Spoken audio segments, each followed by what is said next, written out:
Tamamilə özündə olsun.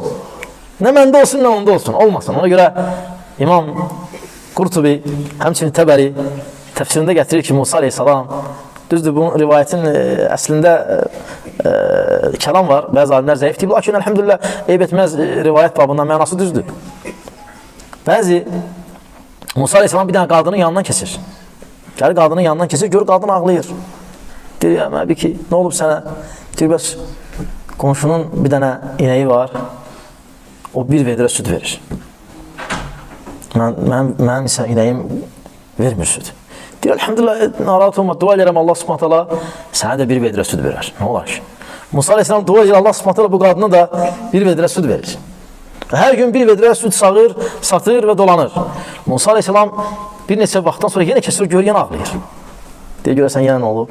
Gəlir, deyir ki, ey qadın, nə olub sənə? Deyir ki, qonşunun inəyi 2 dənə verir. Deyir, əlhəmdə narahat olma, dua edirəm Allah subhanət hala sənə 2 dənə də verər sənə. Dua edir Musa aleyhissalam, Allah subhanət hala inəyini bərəkətləndirir.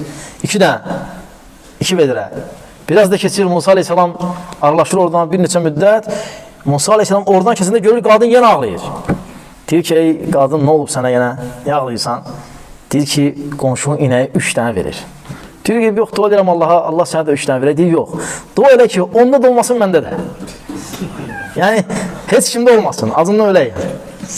Yəni, hədis, yəni, gör, nə qədər paxıldır, yəni.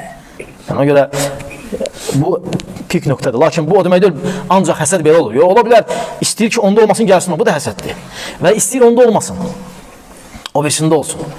O da həsəddir.